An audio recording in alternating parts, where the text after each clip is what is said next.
The Goose Pond Fish and Wildlife Area in southern Indiana's Greene County is a 9,000-acre mix of prairies and wetlands.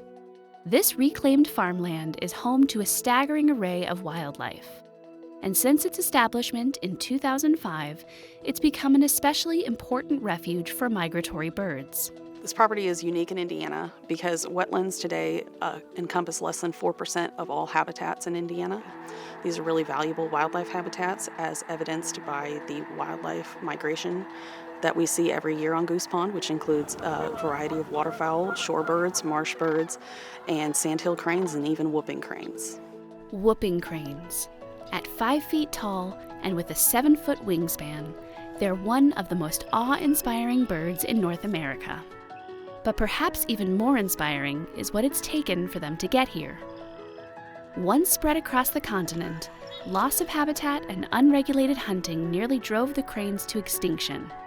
In the 1940s, there were only 20 of the birds left, down from a population of more than 10,000. However, conservation efforts have brought the birds back from the brink. While the species remains endangered, these whooping cranes are among the more than 650 in the wild today. Though they may have ended up in Goose Pond, the cranes began their journey in southern Wisconsin at the International Crane Foundation. So the status of whooping cranes in North America is, I think it's optimistic. Kim Boardman oversees the species survival plan for the North American whooping crane. She and her staff at the foundation manage a captive breeding program, which releases whooping cranes into wild populations across North America.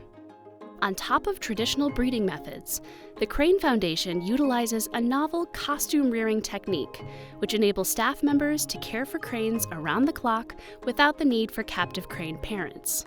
There's a lot of things that can go wrong, even in captivity with a pair of birds raising a chick.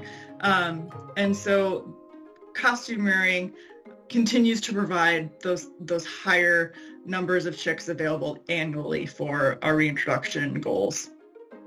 The cranes that arrive at Goose Pond each year are part of an experimental flock, a group of 75 cranes established by the Crane Foundation in 2001. Back then, Indiana wasn't part of the plan.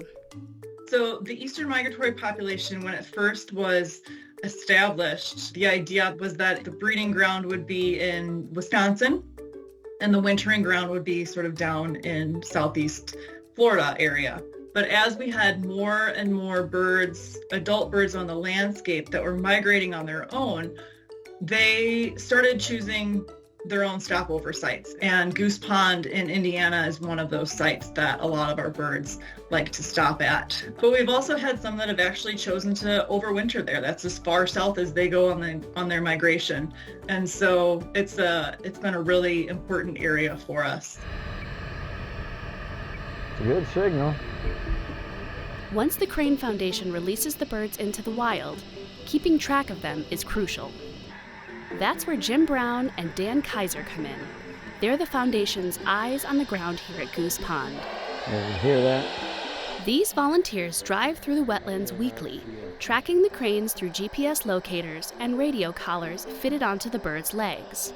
Well, during the day, a lot of them move off of the property and go out into various ag fields in the area, which there obviously are, thousands and thousands of acres of corn stubble fields in the area. So they're kind of difficult to find, needle in a haystack search out there. Oh, they're pretty close to the road, Dan, so you might want to be careful going past. Yeah, we're going to slow down up here. Look out there on the other side of the road up north.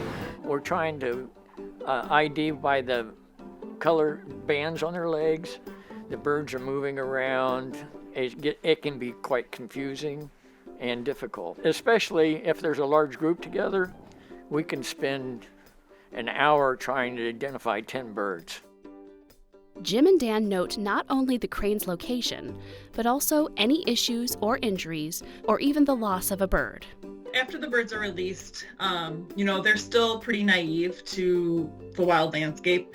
And so learning to navigate different predator risks, whether they're ground predators or aerial predators, as well as the human risk. We've had some of that on county roads where birds are kind of not paying attention as they're crossing between cornfields. We also have power line collisions as one of the big risks. Despite the hurdles, the whooping crane continues to make strides in its recovery. And for now, their continued presence at Goose Pond is a welcome sign of things to come. It's always awe-inspiring. When I reflect back on what it took to get them here, to have recovered them, it's such an investment. And then just the idea that here in Greene County, Indiana, I can see 20% of all of them in the Eastern Flyway. It's a thrill.